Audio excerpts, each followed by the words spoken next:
Hip et hop seront donc les maîtres mots de ce vendredi matin consacré au rap, qu'il soit commercial, hardcore, dansant, énervé, caricatural. Nous ausculterons, nous tenterons en tout cas de le faire, l'état d'un genre musical passé des souterrains à l'hyper-exposition médiatique. Il sera donc question ce matin de samples, de punchlines, de beats, de DJ et de MC, mais aussi des significations du rap. Oui, comment cette musique née du fin fond des années 70 sur le terreau fertile du funk dans le Bronx. Comment cette musique a-t-elle donc conquis le monde? Comment s'est-elle installée durablement en France? Et pourquoi le rap est-il si étroitement associé aux problèmes sociaux, en particulier dans les banlieues? Enfin, plus simplement, le rap, au fond, est-il toujours aujourd'hui ce qu'on a appelé une contre-culture? Pour répondre à toutes ces questions d'une naïveté sans borne, je reçois ce matin Olivier Cachin. Bonjour Olivier Cachin. Bonjour Marc. Vous êtes, je salue un confrère, vous êtes l'animateur le samedi de 12h à 14h de la collection privée sur le Move. Journaliste et écrivain, vous êtes un des meilleurs, on le dit, spécialistes mondiaux de la culture hip-hop et du rap.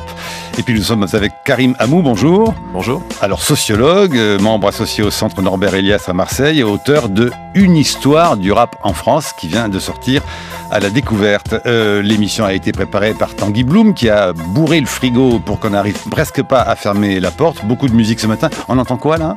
Là on entend Dr. Dre, l'instrumental Next Episode, qui est basé sur un sample de David McCallum, l'acteur qui jouait dans Man from Uncle, produit par David Axelrod. Donc, et ça date de quand? Ça date de son album 2001 qui date bien sûr donc de 99, c'est-à-dire 13 ans. Et qu'est-ce que ça a de particulier ça dans l'histoire du rap? Disons que parce que là ça chante pas là. On a non, c'est la version instrumentale. C'est un des plus grands producteurs de rap, c'est un des fondateurs du groupe NWA, les Niggers with Attitude, groupe qui a lancé le mouvement gangsta rap à la fin des années 80, la version Los Angeles d'une musique née à New York. Karim Amou? Et le musicien le mieux payé de l'année qui vient de passer. C'est le tube, ça c'est immortel. Ça c'est un des grands classiques. Faut préciser que c'est le mieux payé, mais pas pour la musique, puisque maintenant il fait des casques. Beats by Dre, il s'est fait une fortune. Des casques, oui, comme celui que vous avez sur les oreilles. Des casques audio qui coûtent une fortune. Les Beats by Dre avec le petit D sur le rouge sur le côté que vous voyez dans le métro. C'est Dr. Dre qui empoche à chaque fois qu'on en achète. Voilà.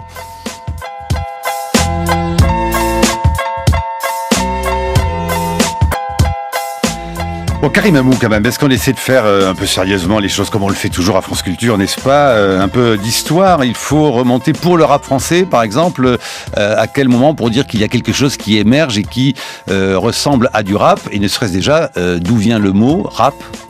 Alors, pour voir quelque chose qui émerge, dès 1979 en France, avec la diffusion de Rapper's Delight dans les boîtes de nuit à l'époque, évidemment, il y a quelques amateurs de musique afro-américaine qui sont déjà au courant que quelque chose se trame du côté de New York, mais pour la plupart des passionnés de l'époque, c'est pas encore identifié comme un style musical, comme un courant musical à part entière, c'est finalement une nouvelle variété de funk. Not a test, I'm rapping to the beat. And me, the groove, and my friends are gonna try to move your C'est ça? feet. Ah oui. Olivier Cachin. Ah oui, musique de Good Times, de Chic, instrumental rejoué par un groupe choisi par la productrice Sylvia Robinson, et 3 rappeurs qui sont en fait montés comme un boys band, ils se connaissent pas, c'est la productrice qui, sentant qu'il se passait quelque chose dans la rue, les a mis ensemble pour faire ce morceau en quelques heures en studio, et c'est devenu effectivement, comme le disait Karim, un tube mondial, c'est-à-dire qu'au studio 54 à New York, au Palace à Paris, partout, c'est ce que les Américains appellent novelty song, c'est-à-dire que c'est un truc genre, c'est marrant, ils chantent pas, ils parlent. Oui, mais alors moi j'aurais pensé que c'était du funk ça encore.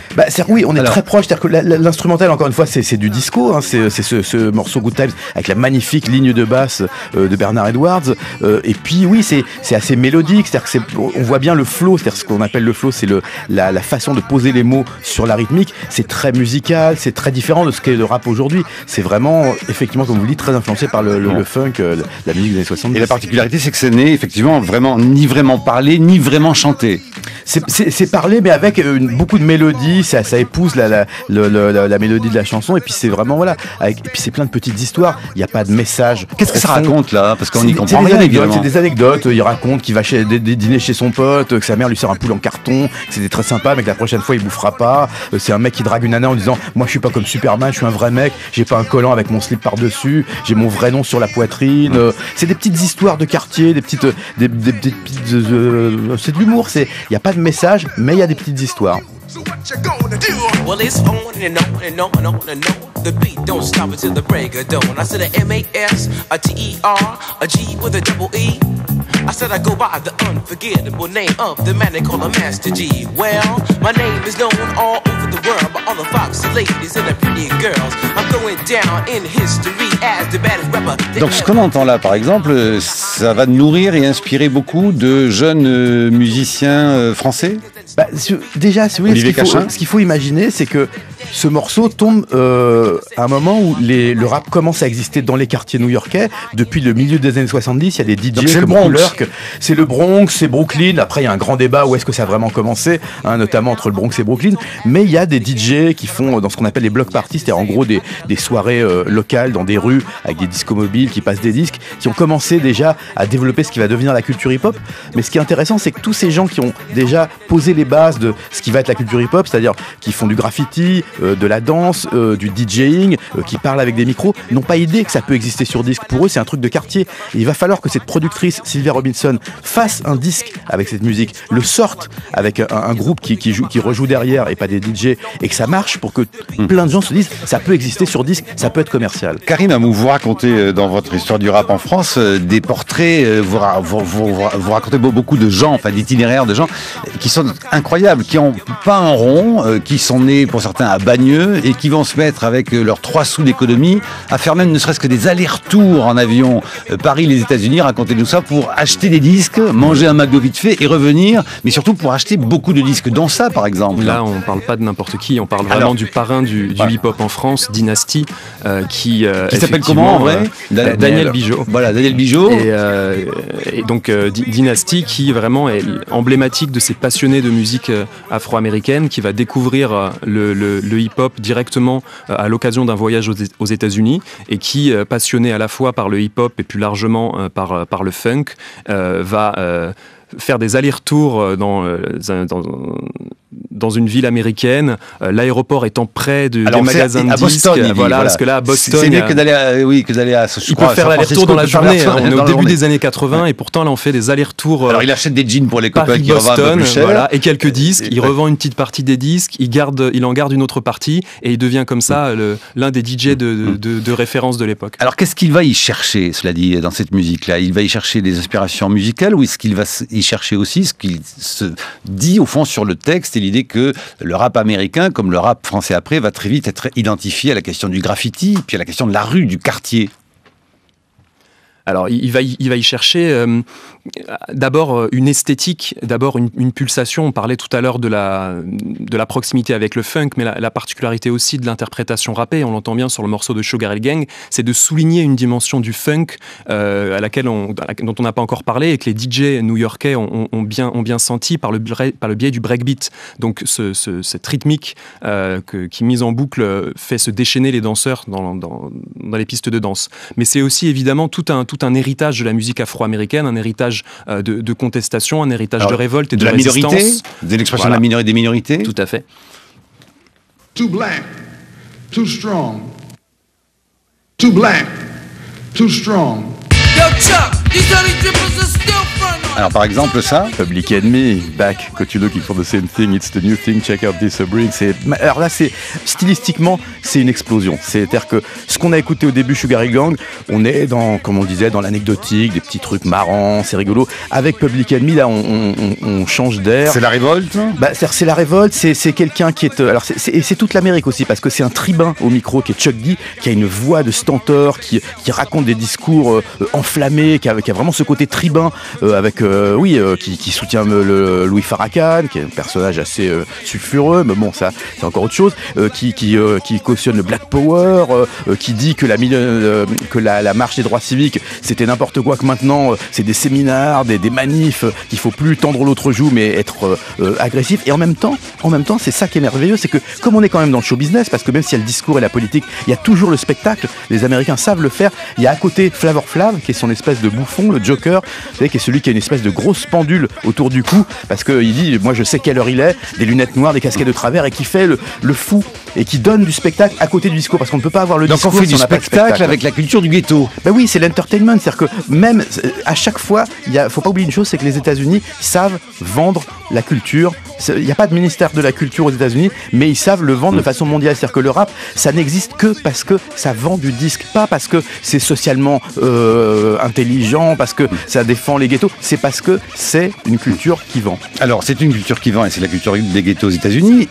Il faut la transposer pour les Français, parce qu'après tout, on ne peut pas dire qu'on a la même culture des ghettos, parce que d'abord, on n'a pas forcément les mêmes ghettos ici, en France, par rapport aux États-Unis, Karim Amou. Oui, il y a plusieurs tentatives, plusieurs façons très différentes qui ont été tentées pour la transposer, cette culture. Alors là, je dis culture et je vais un petit peu vite. Cette interprétation d'abord, cette façon de prononcer les mots, c'est un petit peu ce que l'on voit au tout début des années 80 en France, avec là aussi les premiers succès commerciaux d'une interprétation rappée en français, pas vraiment d'une culture hip-hop, pas du tout d'une culture hip-hop à ce moment-là, mais des tubes comme Chagrin d'amour, Chacun fait ce qui lui plaît, tout un ensemble d'effets de mode, souvent très éphémères, qui vont de 1981 jusqu'à 1985 être réappropriés, utilisés par l'industrie du disque de variété de l'époque. Et puis, il va arriver en France, qui va faire émerger tout ça, MC Solar. Disons que MC Solar, ça va être le premier artiste qui va valider le fait que ce rap français, qui est la risée de tous les médias, faut bien le dire à l'époque, tout le monde dit ça ne va pas durer, c'est une mode. On le prend très mal. Faites-nous votre danse avec les mains, vous savez, votre truc là. On les prend un peu comme les Azous, c'est un peu comme les Guignols, exactement. Oui, comme Cap Calloway en son temps. Exactement. Sauf que le truc, c'est qu'effectivement, avec Bouche de là, qui va être le premier 45 tours de Solar, on va s'apercevoir que le rap peut exister en français et peut avoir une validité commerciale. Ça va passer sur toutes les radios, y compris les FM, et ça va valider le fait que oui, c'est possible, il peut y avoir un artiste qui rappe en français et qui est écouté par les gens. Que je mate, mais mon intellect constate qu'ils sont obsolètes. Oui, mais alors on va dire très vite aussi que MC Solar, c'est quoi? C'est de la poésie, c'est un peu du rap pour un télo, on ne dit pas encore bobo à l'époque. En fait, très médiatiquement parlant, et je parle évidemment pas de Solar, mais de la vision qu'il avait, c'était le bon nègre, parce que très clairement, quand on parle de rap en France, on parle d'autre chose que de musique. D'ailleurs, au début, on parle de tout sauf de musique. On parle des émeutes urbaines, de ces sauvageons des banlieues, et MC Solar, ça devient genre, vous savez, le côté genre, je ne suis pas raciste, mon meilleur ami est noir, vous connaissez ce genre de refrain, et dans le rap, ça va être genre, oh, j'aime pas le rap, mais alors, MC Solar, lui, il parle bien, lui, c'est un poète. Et alors qu'effectivement, il est effectivement très lettré, il va faire des rimes avec Lacan, il va avoir des références lexicales très très sophistiquées, mais il fait partie de cette musique, c'est-à-dire que c'est pas genre lui est bon et les autres sont mauvais, simplement il présente un aspect du rap qui à l'époque était le seul qui était audible pour une grande partie des médias et de l'intelligentsia qui considèrent que cette musique n'en est pas une. Pour des services rendus, elle me dit je te paye en nature et je reste stoïque quand elle me tend des confitures. Ceci est oublié quand au mois de décembre, elle me téléphone et me dit passe me prendre. Bref, j'en abuse là, avec nous sommes dans Pros Combat, MC Solar, obsolète en 1994, et bien des années plus tard aujourd'hui, enfin bien des années plus tard, il y a déjà 6 ans, un autre type de rap, celui-ci. Ma plume, mon diplôme, un blâme, un problème, un suprême programme haut de gamme qui engraine, qui entraîne des bris de crâne, de vitrines, crimes qui se trament. Alors là, on est avec Kazé, Suis ma plume. Bon, on est dans quelque chose qui est effectivement, en tout cas, on va dire, moins chatoyant que MC Solar, Karim Amou. Oui, on est aussi quasiment 15 ou 20 ans plus tard, et on est à une époque où il y a une explosion, une diversité de styles de rap qui ont désormais français, qui ont accès à une certaine visibilité publique, qui est sans commune mesure avec effectivement la toute petite fenêtre qui a été ouverte d'abord à l'occasion de l'assimilation du rap à un problème des banlieues au début des années 90, puis le succès critique au-delà du monde du rap de MC Solar. Et puis le rap a tenté tout le monde à un moment donné parce que ça faisait vendre comme ceci.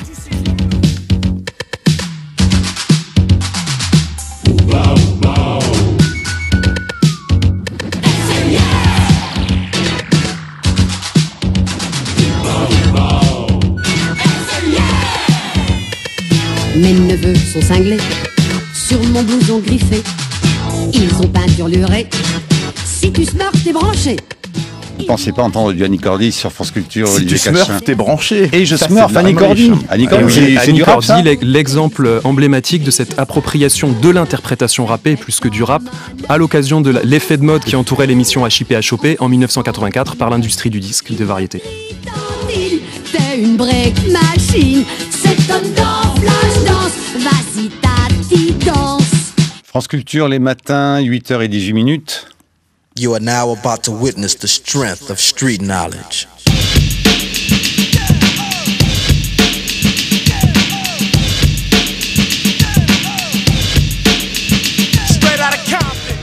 Et c'est donc l'heure de la chronique de Brice Couturier. Bonjour Brice. Bonjour Marc. Eh bien finalement, depuis 40 ans, c'est toujours la même histoire qui se renouvelle. Les courants musicaux majeurs de la culture jeune française proviennent d'une appropriation locale, plus ou moins réussie, de phénomènes nés outre-Atlantique.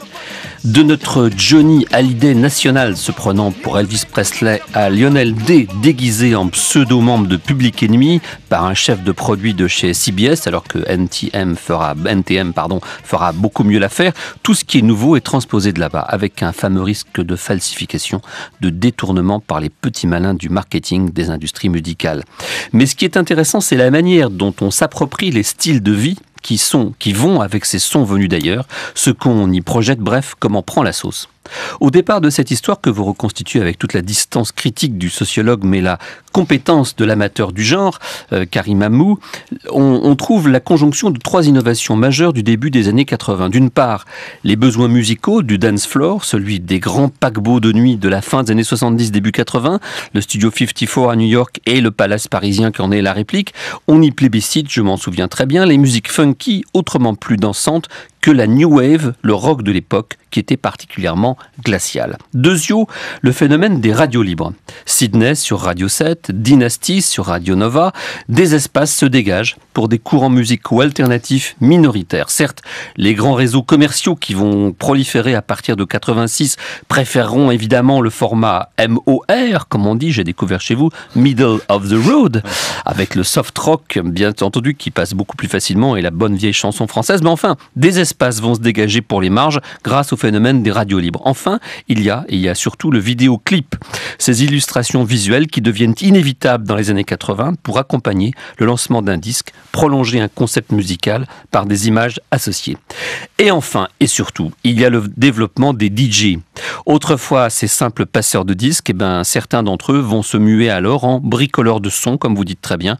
Comme à New York, d'où cette culture est partie, on apprend à manipuler à la main 2 platines à la fois pour obtenir le breakbeat. Le sommet du genre était atteint en réalité très tôt par Grandmaster DST sur le morceau Rock It de Herbie Hancock qui est toujours en ligne et qu'on peut regarder. J'ai encore regardé cette nuit. Ça marche encore très bien. Mais le rap naît aussi de ces invitations à la fête que lançaient micro en main les maîtres de cérémonie de Jamaïque. Mais le plus intéressant dans cette histoire que vous nous racontez, c'est le jeu ambigu que joue ce milieu entre la banlieue où il est assigné et le show business qu'il est censé contester. L'assimilation entre le rap et la tarte à la crème médiatique du malaise des banlieues, qui devient lancinante à partir des émeutes de Vaux-en-Velin en 1990, semble donner lieu, à bien vous suivre, à une espèce de malentendu. Puisque les journalistes veulent absolument voir dans le rap l'expression privilégiée du dit malaise des banlieues, on va leur en donner. C'est la logique du hardcore, de Joe Starr à Cool Chain, dont les textes et l'attitude sont autant de bras d'honneur aux institutions, à la police, à la société environnante. Mais ces provocations ne doivent pas faire oublier les textes de rappeurs plus authentiquement politiques parce qu'ils refusent justement les clichés véhiculés sur la banlieue entre guillemets et cherchent à leur opposer une chronique beaucoup plus précise de la réalité sociale dans laquelle ils évoluent. On pense à I.A.M. Reste l'ambiguïté. Comment peut-on, en même temps, prétendre redresser l'image négative du jeune de banlieue révolté parce qu'inadapté, selon un commentateur d'extrême droite, tout en endossant les stéréotypes du jeune largement fabriqués par les marchands de disques et des marchands de baskets. Les rappeurs bling-bling, mêlant l'insulte sexiste et homophobe à l'exhibition de chaînes en or affalées entre des bimbos blasés et siliconés, donnent une image du rap assez pathétique. Heureusement pour nous, en France, nous sommes devenus bien trop pauvres pour nous les offrir. La chronique de Brice Couturier sur franceculture.fr, Karim Amou. Oui, merci pour ce résumé, notamment sur l'aspect technologique et de la transformation des industries musicales. C'est vraiment un très bon condensé. On pourrait cependant probablement avoir une lecture un petit peu différente de la trajectoire d'un groupe comme IAM ou d'un groupe comme NTM. Et en particulier, NTM est loin de se cantonner à un groupe qui reprendrait à son compte des stéréotypes produits en dehors par des marchands, etc. NTM est dès le début des années 90 dans un discours beaucoup plus subtil, dans des performances musicales beaucoup plus riches, qui associent plaisir du hip-hop, culture du hip-hop et dénonciation d'injustice sociale. Oui, enfin subtil, là on entend qu'est-ce qu'on attend. Que vouliez-vous que je fisse sinon du hardcore si oui, mais enfin, donne-moi des balles pour la police municipale. Vous avez trouvé ça subtil, vous? Bah oui, parce que poursuivre les flics dans le métro, tels sont les rêves que fait l'ami Joey Joe. C'est-à-dire que il parle effectivement de haine de la police, mais il le fait de façon fine. C'est-à-dire qu'il dit pas je veux tuer un flic, il dit je rêve. C'est-à-dire qu'il met de la distance, de la même façon que Ministère amer chantait le sacrifice de poulet, qui est un double sens entre la culture antillaise et l'idée du cop killer qui était développé aux États-Unis par Ice-T avec le groupe Bodyguard. Il y a toujours une distance. C'est ça qui est amusant, c'est que le rap c'est aussi une façon de comment aller trop loin. Une distance que tout le monde n'a pas toujours perçue, notamment ne serait-ce que dans les la police par exemple, les radios, le CSA. Oui, mais ça fait partie du jeu. Je crois que justement, ce qui est intéressant, c'est de voir comment développer des idées qui peuvent paraître scandaleuses et le faire dans un cadre artistique. C'est-à-dire, encore une fois, jusqu'où on peut aller trop loin.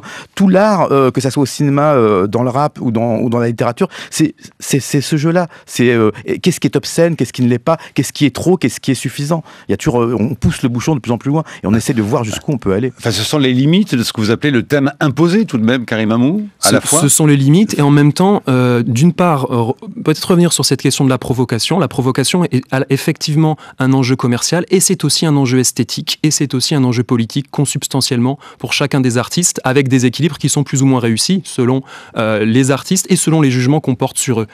Alors je vois les fronts et de Daniel Salnavet et de Brice Couturier se plisser dangereusement, non, gravement. Non, mon front ne se plisse pas du tout, mais j'ai beaucoup de mal à intervenir parce qu'au fond, si j'exprime, si je pose des questions, si j'ai mes questions à tour un peu critiques, je pense que au fond, je suis assez délégitimé tout de suite. Je suis une femme d'un certain âge. On va penser que forcément mon discours est un peu biaisé. Oui, parce que je trouve qu'il règne une certaine intimidation. Oui, Marc, c'est vous qui levez les sourcils. Là. Oui, il y a une certaine intimidation. Je ne vois pas pourquoi vous ne diriez pas ce que vous n'avez pas envie de dire. Mais si, bien sûr que c'est pas ça. Mais attendez, ce que je veux dire, c'est que si je dis par exemple Mozart, ça me gonfle, ou Purcell, je ne peux pas supporter ça.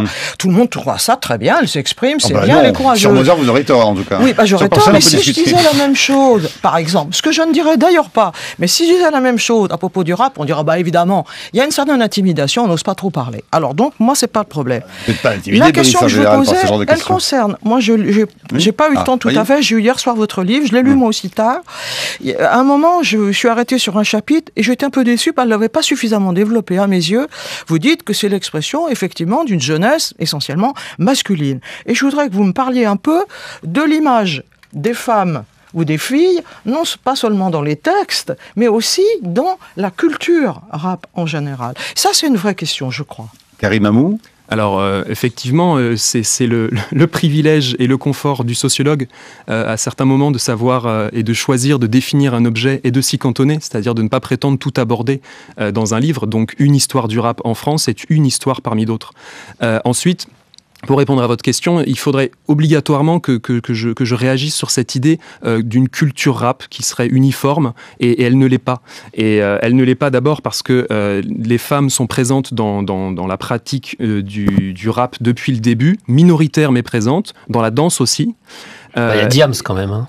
Alors, énorme figure. Là, on parle sur 30 ans d'histoire, donc Diams, évidemment, figure proéminente des années 2000, mais présente dès la fin des années 90, mais aussi Beloved, à l'époque où il n'y avait aucun disque de cette scène qui n'existait, qui faisait les freestyles sur Radio Nova, Sté, qui est la première à avoir sorti un album en indépendant, Salia, qui est la première rappeuse à avoir sorti un album, etc.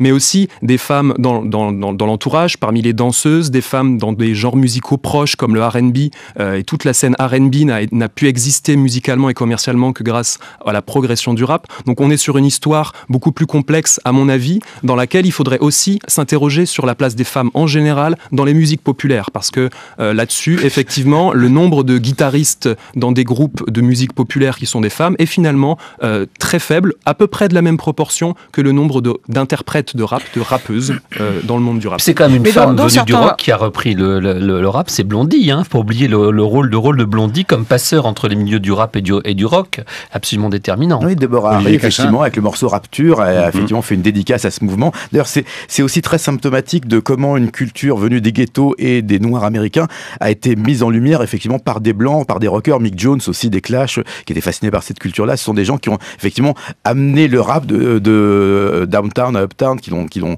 fait changer de quartier, qui l'ont fait découvrir à un autre public. Oui, mais dans les clips, certains clips qu'on peut voir, l'image des rapports des sexes est tout de même reconduit quand même, parfois, peut-être que c'est mon absence de connaissance qui me fait voir ça, mais je trouve que reconduit quand même des images assez stéréotypées de la virilité et de la féminité quand même. Dans certains clips, totalement, c'est certain. Oui, c'est ça veut dire. C'est ça aussi à quoi je pense. Enfin, c'est pas pire que dans James Bond, hein, après tout. Oui, c'est ou que dans le rock aussi, où on a la musique des groupies, c'est pas mieux. C'est pas mieux. Et dans de nombreux clips d'électro, etc. aussi, où effectivement, des corps féminins sont régulièrement là pour vendre une musique et la rendre désirable. Et en plus, il y a le mépris de la femme aussi dans certains clips de rap bling bling. Il y a vraiment le mépris de la femme, la bimbo. D'ailleurs, on dit des mots très durs. C'est toujours la pute. En anglais, c'est toujours des mots extrêmement durs pour déterminer la femme. Le fameux explicite, comme à côté des. Olivier Cachin, c'est une dimension qu'on peut pas nier. Il y a un machisme. C'est quelque chose qui existe dans les quartiers, qui existe dans le show business, qui existe dans la culture rap, absolument. Oui. Maintenant, comme le disait Karim, faut voir que c'est une musique qui est un petit peu plus large que elle peut être cantonnée à ce genre de petits détails. Mais c'est vrai que ça existe, bien sûr. C'est pas un petit détail quand même, parce que quand Brice a dit tout à l'heure qu'il y avait des clichés sexistes ou homophobes, c'est quand même vrai. Moi, je dis pas que je veux réduire entièrement à ce propos, mais tout de même, il faut le reconnaître. C'est pas un petit détail. À mon avis, c'est quand même beaucoup plus que ça. Ça veut dire qu'on ne peut pas résumer le rap à ça. De la même façon heureusement qu'on ne résume pas la politique au discours extrêmement homophobe et délirant de certains hommes politiques ou femmes qu'on connaît tous. Bonjour Nadine Morano. Olivier Cachin, comment observez-vous les travaux du sociologue notamment, et des sociologues et comme celui de Karim Amou? Est-ce que ça vous plaît beaucoup? Est-ce que vous auriez des critiques à faire au travail entre guillemets de votre compagnon du matin aujourd'hui, sachant que le rap souvent est décrit comme étant au fond déjà porteur de sa propre sociologie, avec l'invention et les fictions autour des thèmes imposés que sont les banlieues, la violence, la revanche sociale. C'est intéressant d'avoir de toute façon un discours sur une musique qui est très peu commenté finalement, parce que quand on parle de musique, il y a un terme qui est rock critique, rap critique, ça n'existe pas vraiment. Il y a très très peu finalement en France surtout de livres, d'ouvrages qui vont discuter de cette musique. C'est pour ça que par exemple, moi un des textes qui m'a retourné le cerveau il y a quelques années, c'était Thomas Ravier qui dans la NRF, prestigieuse publication, faisait un texte sur Booba qui s'appelait Le démon des images, où il citait, et pas juste pour faire du name dropping, Genet, Céline, et où il parlait avec une fougue et un côté littéraire d'un rap qui pourtant généralement est uniquement vu comme oui, il montre des femmes à poil dans ses clips, il parle mal, il est vulgaire, et c'était beau de voir justement qu'on pouvait parler de façon littéraire de cette musique-là. Et il y a un morceau de rap qui vous retourne aussi la tripe régulièrement, Olivier Cachin, c'est celui-ci? Raclo à la masse lunatique, économie parallèle, l'équipe dure comme rock. Petit donne qui contrôle grave leur spot. On pète la veuve Clico, parquet comme à Mexico. Ah oui, c'est magnifique ça, c'est Demain c'est loin, Ayam, le 9 minutes, un morceau qui fait quasiment 10 minutes, pas de refrain, un instrumental. Vous avez dit, c'est un des plus grands morceaux du rap français, sinon le plus grand. Ah oui, et ça date de 97. Ouais, c'est l'école du micro d'argent, c'est magnifique parce que vraiment, là c'est vraiment l'expression de ce que j'appellerais l'œil caméra, c'est-à-dire que quand la voix pénètre dans un endroit, raconte ce qui se passe, c'est vraiment... moi, il y a une phrase que j'adore, c'est « Les élus ressassent rénovation, ça rassure, mais c'est toujours la même merde derrière la dernière couche de peinture. » Cette façon de résumer ce côté vain des hommes politiques qui s'imaginent qu'en repeignant les ascenseurs, tout va être plus beau, c'est magnifique.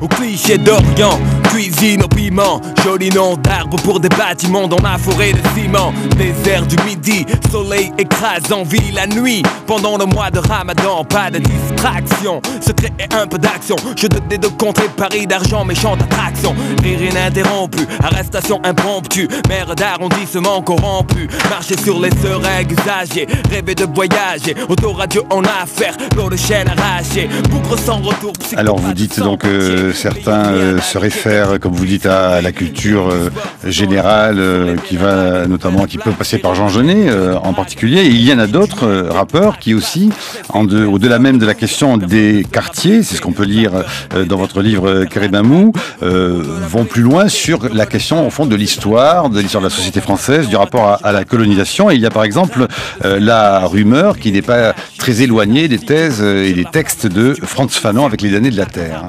Il y a des chaînes qui nous maintiennent au bas de l'échelle. Et pour que ça change, faudra attendre que la banquise dégèle. Regarde l'Afrique et les Antilles, l'Inde et les autres îles. Regarde les traces de l'homme blanc qui traumatisent nos esprits. Non pas à vie mais pour des générations. J'ai mon avis sur les suites des colonisations. Critique sur la façon dont on m'oblige à penser. Mais qu'est-ce que t'en sais? J'ai pas eu le choix de vivre comme un Français. Alors, ça c'est quelque chose qui est typique du rap français, hein, par exemple, ce qu'on entend là, Karim Amou. Qui est typique, je ne pense pas, parce que cette façon de proposer des récits alternatifs finalement par rapport à des récits considérés comme dominants ou reçus par les rappeurs concernés, cette façon de proposer en musique une histoire alternative ou d'insister sur des aspects peu souvent évoqués, c'est quelque chose qu'on retrouve aussi dans le rap américain, c'est quelque chose qu'on retrouve aussi dans le rap d'autres pays.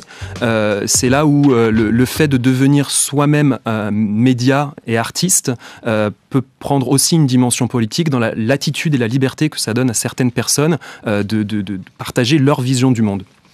Brice Couturier ? Je trouve très intéressant que vous insistiez sur la diversité et l'historique dans le rap français, parce qu'effectivement on a vu de l'extérieur, j'avoue que un peu comme Daniel Salnave, je suis pas vraiment un aficionado, moi j'en suis resté au bon vieux rock'n'roll et il est encore vivant, contrairement à ce qu'on nous chante. Alors ici on l'a dit assez, on l'a les dit Beatles, assez, Rolling Stones. Non, et puis il y a encore un rock contemporain. Mais moyennant quoi, j'ai trouvé votre livre extrêmement intéressant et il m'a beaucoup appris et je le recommande, l'histoire du rap en France à la découverte, c'est vraiment très bien. Parce que vous insistez précisément sur les évolutions que ce genre a connues, c'est comme le rock d'ailleurs, il y a une grande différence entre le rock des années 60 et celui des années 90 ou d'aujourd'hui, et puis aussi parce que vous insistez sur les différentes formes qu'il a prises. Personnellement, il y a qu'un rappeur français qui m'est vraiment ému et dont j'ai pu acheter des disques, c'est MC Solar.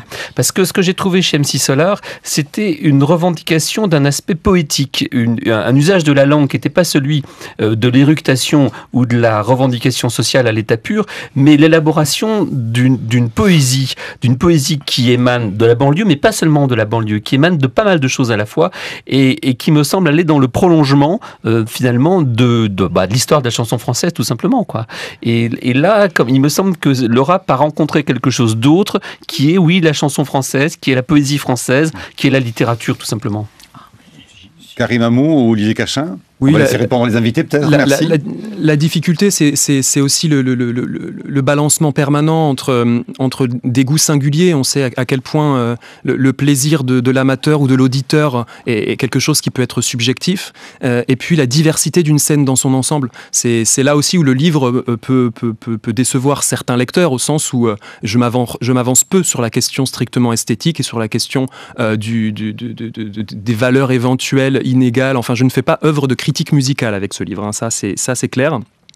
Maintenant, pour cette dimension poétique que l'on trouve chez MC Solar, je pense que c'est dommage de la réduire à un artiste et à une figure. Là, on vient d'entendre une chanson de Hayam, et on a souvent souligné les qualités d'écriture de quelqu'un comme Akhenaton, et elles sont loin de se cantonner à des thèmes de revendication. Elles abordent vraiment un très large panel, et c'est pas pour donner un nouvel exemple isolé parmi d'autres. C'est-à-dire que là, par contre, sur la poésie, on a quelque chose qui peut-être peut exclure certains auditeurs, c'est qu'on a aussi des formes de poésie violente, comme on a pu en avoir probablement à d'autres siècles dans l'histoire de France, et qui peuvent aussi toucher par leur fibre poétique, mais qui sont effectivement dans un registre langagier extrêmement brutal. Olivier Cachin ?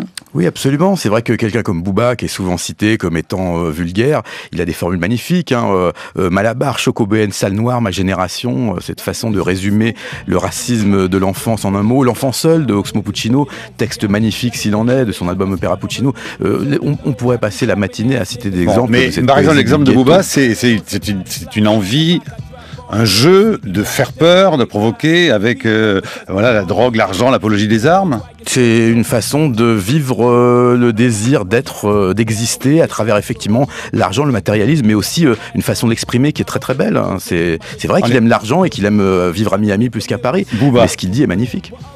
Sur scène, le ciel sait que l'on saigne sous nos cagoules. Comment ne pas être un pitbull quand la vie est une chienne.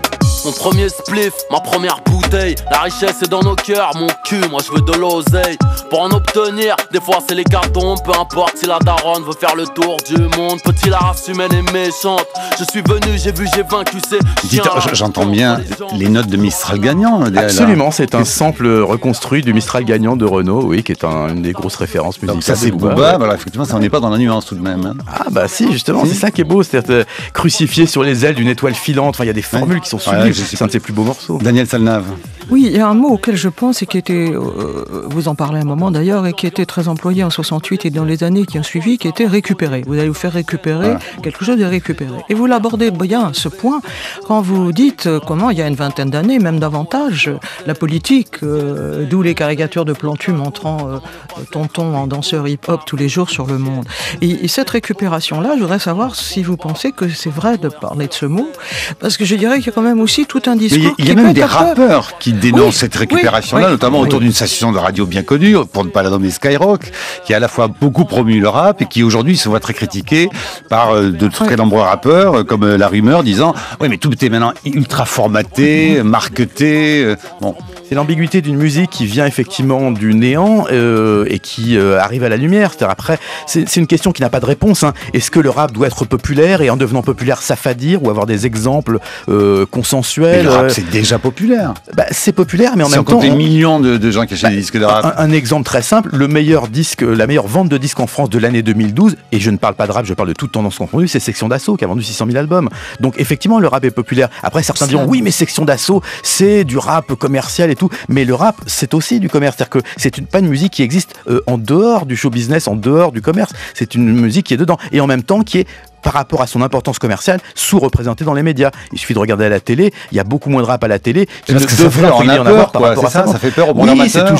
C'est toujours des jeunes basanés de cité qu'on contrôle pas. Il y a toujours c'est-à-dire que, encore une fois, quand on parle de rap, on ne parle jamais que de musique. On parle de la guerre d'Algérie, on parle des enfants des 30 Glorieuses, on parle de cette deuxième ou troisième génération d'immigrés. On parle de choses qui sont pas uniquement de musique. C'est pour ça que c'est un sujet qui sera jamais neutre ou anodin. C'est passer un rappeur à la radio, on le disait tout à l'heure au micro, c'est toujours compliqué. C'est toujours, oui, mais alors quand même, on est quand même toujours dans le débat. Est-ce que c'est vraiment de la musique? Est-ce que c'est possible? Est-ce que c'est de l'apologie ou incitation à la violence? Voilà. Est-ce que la poule et l'œuf, qui a été le premier, la violence dans les cités, le rap, bon, ça pose plein de problématiques. Oui, évidemment, il y a forcément une dérive un petit peu démagogique, parce que j'ai vu par exemple que dans l'enseignement, on est très tenté, on se dit, mais est-ce qu'il ne faudrait pas faire rapper les textes pour que les élèves continuent de s'y intéresser? Ça, c'est une question. L'autre question que je voulais vous poser, c'est le slam. Alors, comment vous le situez? Qu'est-ce que vous allez nous dire, nous en penser? Le slam, chacun pense ce qu'on veut. Disons que c'est une forme, c'est quelque chose qui est peut-être plus consensuel dans le sens où ça se rapproche plus pour les auditeurs d'une forme de poésie. Il n'y a pas cette musique avec ce tempo, ce beat qui souvent casse les oreilles des gens qui n'aiment pas le rap. C'est vrai que les gens qui n'aiment pas le rap, ils disent « Oh là, ça me casse les oreilles » parce qu'il y a un côté, effectivement, c'est agressif. Le slam l'est moins, en tout cas dans la forme. Ça ne veut pas dire qu'il n'y a pas des textes qui peuvent être violents ou intenses, mais c'est vrai que ça a plus un côté poésie déclamée, poète, et du coup, c'est vrai que des gens comme Grand Corps Malade ou Abdelmalik ont, eux, c'est vrai, et notamment sur l'antenne de Radio France, plus droit de citer que, par exemple, les Nuits ta mère ou des groupes un peu plus virulents. Mais ça c'est légitime, oui, c'est autre chose. Alors, vous évoquiez notamment la question de la transformation du rap en gros produit de très grande consommation. Est-ce qu'on est dans ce cas-là avec ceci? The P.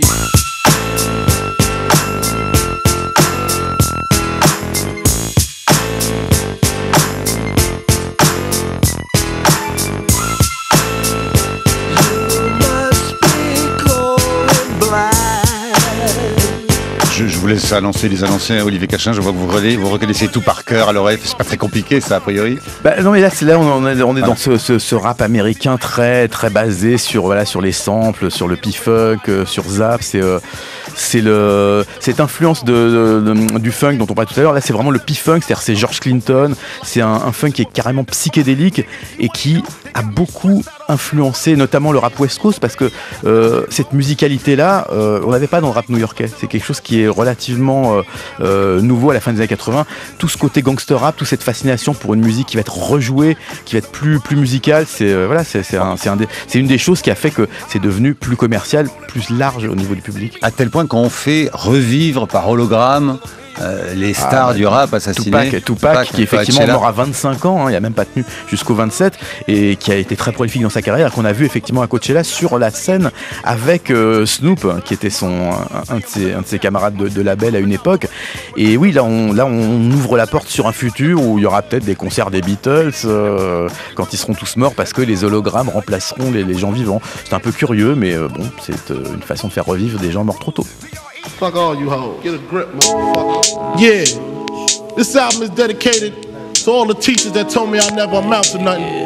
To all the people that lived above the buildings that I was hustling from, that called the police on me when I was just trying to make some money to feed my daughter. And all the niggas in the struggle. You know what I'm saying? Alors, vous savez ce que c'est qu'un clash? Je connais The Clash. Un clash? Pourquoi non? Un clash. C'est ce qu'on entend là, par exemple, c'est l'album Notorious Big Juicy. Là, c'est le morceau Juicy de l'album Ready to Die. Bah là, c'est il faut parler de la culture, donc clash. Bah, disons que encore ce morceau est un morceau magnifique, un des gros tubes de Notorious Big, mais c'est vrai qu'il a été l'ennemi de Tupac. C'était deux représentants de deux tendances différentes, de labels différents, de côtes différentes, la côte Est et la côte Ouest, et ça a fini tragiquement puisque le vendredi 13 septembre 96, Tupac est mort sous les balles d'un assassin qui reste non identifié, et quelques mois plus tard, le 9 mars 97, Notorious Big mourrait lui aussi sous les balles d'un assassin non identifié. Comme dirait le comique américain Chris Rock, si vous voulez tuer quelqu'un et qu'on ne sait jamais qui c'est, vous lui mettez une cassette démo dans la main et les flics ne sauront jamais qui l'a tué, parce que les rappeurs morts de mort violente sont souvent tombés sous les balles d'un comique. Justement, c'est exactement là où je voulais en venir, c'est formidable. Il est clair qu'aux États-Unis, où ça a commencé à New York, le rap est né de la culture gangsta, des gangs, de la culture des gangs. Car il faut savoir qu'aux États-Unis, comme au Mexique et dans certains autres pays d'Amérique centrale, les jeunes sont organisés en gangs rivaux qui s'entretuent à l'arme lourde parfois, à la mitraillette, etc. Et on a vu qu'effectivement un certain nombre de grands rappeurs américains sont morts très jeunes, vous le soulignez. Est-ce que c'est une traite? Et puis on voit bien que la culture du rap est inspirée par les tenues des prisonniers, les baskets sans lacets, les pantalons qui pendent, etc. C'est pour faire comme en prison. Et on sait qu'aux États-Unis, les gens, surtout noirs, jeunes, à mal, qui sont en prison, ça fait un paquet. Est-ce qu'il est bien intelligent d'introduire dans nos banlieues ce genre de stéréotypes et de comportements dans nos banlieues où, que je sache, pour l'instant, on s'entretue pas à la Kalachnikov parce qu'il n'y a pas de gang organisé au niveau national? Est-ce que c'est une vraiment bonne idée d'introduire cette culture du gangstérisme et de la revendiquer comme une forme précisément culturelle? C'est pas nouveau, hein. De toute façon, les films de gangsters ont toujours fasciné le monde entier. Je pense qu'il y aura toujours une culture du bad boy, du méchant. Je veux dire, quand John Waters, qui est un grand réalisateur, qui disait, moi quand je regarde Le Magicien d'Oz, je suis à fond pour la Wicked Witch of the West, plus que pour Dorothy. Donc il y a toujours ce côté, on va toujours plus être fasciné par Scarface que par le flic qui le poursuit. C'est comme ça, le rap ne fait que retranscrire une fascination pour le mal, mais il faut voir qu'elle est quand même transcendée. Aux États-Unis, plutôt d'ailleurs à Los Angeles qu'à New York, c'est pas seulement la culture des gangs, c'est la culture de l'arme. C'est un pays qui s'est construit sur la violence, qui l'a quand même spolié aux Indiens. C'est bien d'introduire chez nous cette culture de l'arme et de la violence. Mais c'est pas bien ou pas bien, c'est une très belle musique qui, pour une partie, s'inspire effectivement de ce monde violent qu'est les États-Unis. Mais c'est pas bien ou pas bien, c'est juste que c'est musicalement, c'est une musique qui est formidable et qui n'a pas seulement ce côté violent. Après, la violence, elle est pas pareille de toute façon dans les ghettos français, dans les quartiers français qu'elle est dans des ghettos américains. En tout cas, on n'a pas autant d'armes qu'aux États-Unis, mais parce qu'on n'a pas la même culture aussi. Mais cette histoire de la violence est aussi en partie une histoire française, pas la même, évidemment. La France a sa propre histoire qui croise parfois celle des États-Unis, mais pas systématiquement. Mais les violences et les souffrances dans l'histoire de France existent aussi. Et une des choses que certains rappeurs ont apporté, c'est justement un regard nouveau sur un certain nombre de ces souffrances.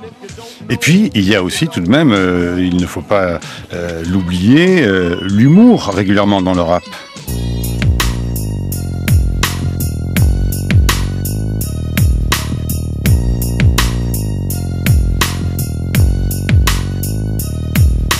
Comme beaucoup de filles Hey, tu rêves d'être Brenda, d'avoir ton Dylan et d'insulter ton papa. Tu viens d'avoir 15 ans, intéressant. Ne dis rien à tes copines, je ne dirai rien à tes parents.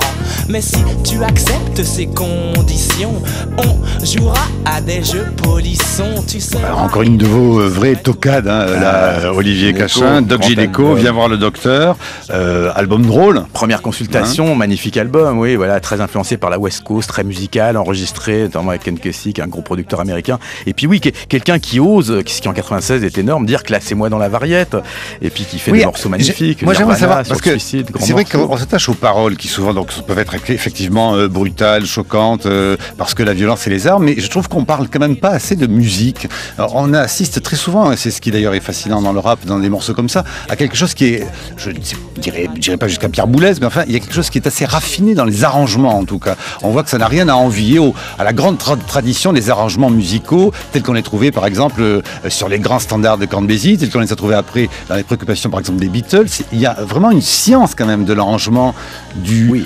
joli au sens fort du terme. Il y a une recherche du raffinement des sons. C'est une musique en fait qui est aussi basée sur le souvenir et le travail sur un matériau déjà existant, puisque à travers le sampleur, l'échantillonneur de son, à travers les manipulations de disques des DJ, on a une façon de faire renaître. C'est-à-dire souvent ce que les gens qui ne connaissent pas bien le rap disent ils inventent rien, ils copient des disques. Oui, mais de la même façon que les jazzmen vont reprendre des standards et se les réapproprier, les rejouer, faire des variations dessus, à travers l'instrument qui est la machine, qui est le sampleur, on va reprendre des classiques ou des morceaux obscurs et les remettre en perspective, les retravailler, en faire autre chose. Ça va avec la génération de ceux qui aujourd'hui font des films avec uniquement des images ou photogrammes de films déjà tournés. Voilà, c'est un art, il y a une part de recyclage, mais ça n'est pas une absence de création, ce recyclage, c'est autre chose. En 1995, Jay-Z sort ceci.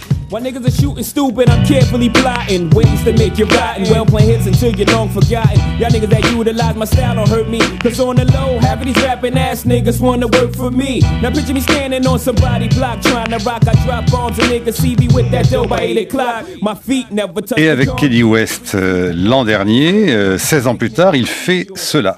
Fall so hard, this shit crazy. Y'all don't know that don't shit phase. The next could go 0 for 82 when I look at you like this shit gravy. Fall so hard, this shit weird. We ain't even poke. Là, on voit bien qu'il y a une évolution. Ah bah ouais, Niggas in Paris. C'est-à-dire que voilà, quelqu'un qui est resté fidèle à lui-même, qui prouve qu'on peut continuer à faire du rap et être crédible au-delà de 40 ans, ce qui n'est pas évident parce que c'est une musique qui détruit ses idoles. Quelqu'un qui a été gangster, qui a failli passer le reste de sa vie en prison, qui raconte dans un de ses morceaux comment un flic l'arrête et il a un appel qui fait qu'il ne va pas ouvrir son coffre, on ne saura jamais ce qu'il y a dans le coffre, mais on se doute que c'est quelque chose qui aurait pu changer sa vie et qui 20 ans après est dans le bureau de la Maison Blanche avec Obama en train de travailler à ses réélections, qui fait des concerts dans des stades. Voilà, c'est une destinée absolument incroyable, qui est mariée à la femme la plus belle et la plus riche du monde, Beyoncé. C'est vraiment ce que les Américains appellent Rags to Riches, une histoire voilà, du ghetto au Gotha, et qui reste vrai parce que il parle maintenant de ce qu'il est, c'est-à-dire il continue pas à dire ouais le ghetto c'est la merde, t'as vu, mais il parle de sa richesse et il reste crédible parce que il est devenu milliardaire, mais il ne se trahit pas lui-même, il parle de sa réalité qui est maintenant évidemment un peu différente de celle de l'époque où il commençait à faire de la musique. Daniel Salnave, Brice Couturier.